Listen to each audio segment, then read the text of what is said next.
Olá, boa tarde, meus amigos, sejam bem-vindos a mais um dia. Espero que estejam todos bem, de saúde. Vamos então continuar a falar do nosso livro, O Caminho para a Esperança, e diz assim: a confissão não será aceita por Deus sem um arrependimento e reforma sinceros. Deve haver mudanças decididas na vida.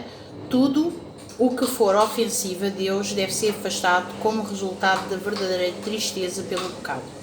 O trabalho que temos a fazer da nossa parte está claramente delineado perante nós. Lavai-vos, purificai-vos, tirai a maldade dos vossos atos de diante dos meus olhos. Cessai de fazer o mal, aprendei a fazer o bem, praticai o que é reto, ajudai o oprimido, fazei justiça ao órfão. Tratai da causa das viúvas. Isaías capítulo 1, versículo 16 e 17. Se assim viu restituir o penhor, devolver o que ele lhe tinha furtado e andar nos estatutos da vida, não praticando a iniquidade, certamente viverá, não morrerá. Ezequiel, capítulo 33, versículo 15. O apóstolo Paulo diz acerca da obra do arrependimento: porque quanto cuidado não produziu isto mesmo em vós, que segundo Deus fostes constringidos, que apologia, que indignação, que temor, que saudades, que zelo, que vingança, em tudo mostrastes estar puros neste negócio. 2 de Coríntios, capítulo 7, versículo 11. Quando o pecado apaga as percepções morais, o malfeitor não discerne os defeitos do seu caráter, nem compreende a enormidade do pecado que cometeu. E a não ser que se submeta ao poder convincente do Espírito Santo, ele permanece numa cegueira parcial a respeito do seu pecado. As suas confissões não são sinceras e fervorosas. A cada reconhecimento da sua culpa, ele acrescenta uma desculpa para justificar o seu modo de vida, declarando que, se não tivessem sido certas circunstâncias, não teria feito isto ou aquilo pelo qual é reprovado. Depois de Adão e Eva terem comido do fruto proibido, ficaram cheios de um sentimento de vergonha e terror. A princípio, o seu único pensamento foi de como haviam de desculpar o seu pecado e escapar da terrível sentença da morte. Quando o Senhor lhe falou a respeito do seu pecado, Adão respondeu colocando a culpa em parte sobre Deus e em parte de sua companheira. A melhor que me deste por companheira, ela me deu da árvore e comi. Gênesis capítulo 3, versículo 12. A mulher colocou a culpa sobre a serpente, dizendo: a serpente me enganou e eu comi. Gênesis capítulo 3, versículo 13. Porque fizeste tu a serpente? Porque permitiste que ela entrasse no Éden? Estas foram as questões implícitas na sua desculpa pelo seu pecado, responsabilizando assim Deus pela sua queda. O espírito de justificação própria originou-se com o pai da mentira e tem sido exibido por todos os filhos e filhas de Adão. As confissões deste tipo não são inspiradoras pelo Espírito Divino e não serão aceitas por Deus. O verdadeiro arrependimento levará uma pessoa a suportar a sua própria culpa e a reconhecê-la sem engano ou hipocrisia. Ficamos aqui. Uma das coisas que o ser humano faz é, quando sabe que faz mal, ou se arrepende ou não se arrepende. O que é que isto quer dizer? Por vezes, se temos outra pessoa no nosso pecado, nós temos tendência para dizer que a pessoa é que é culpada.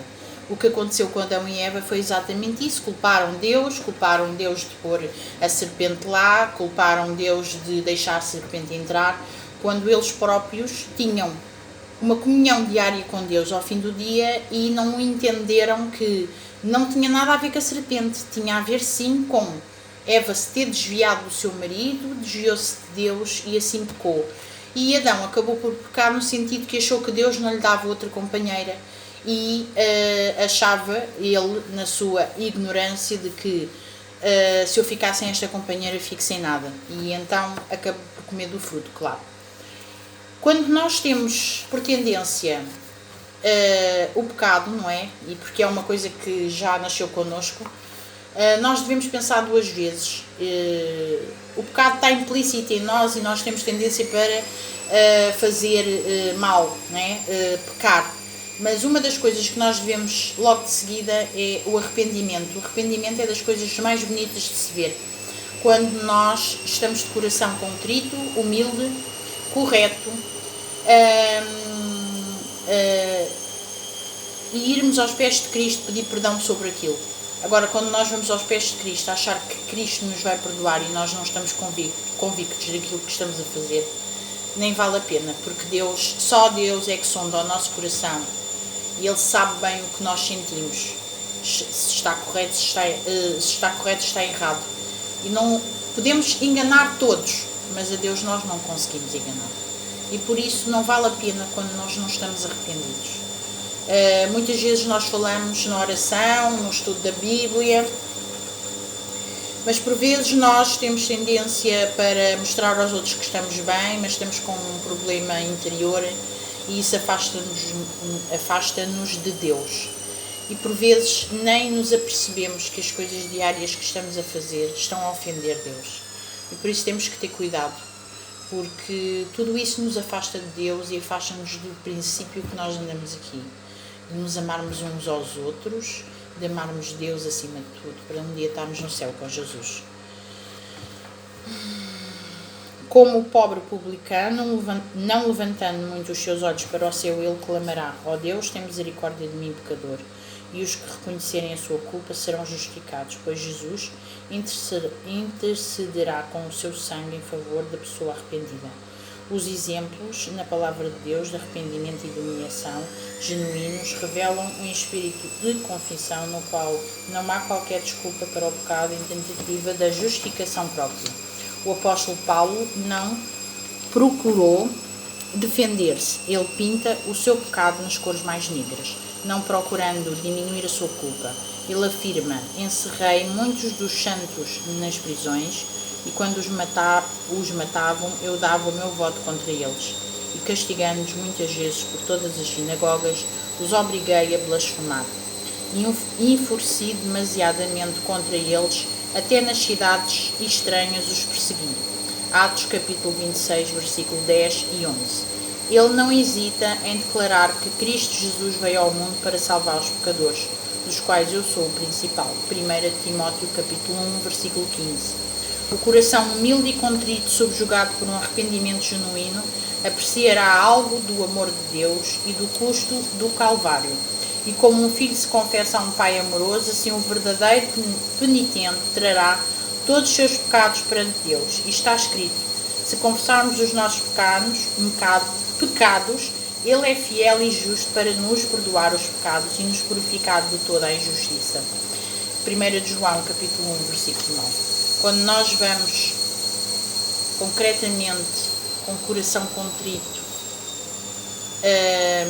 humildes e desesperados para Deus nos perdoar, isso acontece. É só confessarmos os nossos pecados e sabermos que estamos a pedir a Deus que nos conforte e que nos ajude naquele momento de um pecado tão mau. Como Paulo disse, Paulo fez muito mal aos cristãos. E Paulo tinha noção de que tinha sido uma pessoa muito má, mas Deus quis que ele fosse um dos apóstolos. E ele humilhou-se muito, pediu perdão a Deus muito, e foi um dos apóstolos mais importantes da Bíblia. Por isso, meus amigos, ficamos por aqui. Espero que tenham gostado deste livro.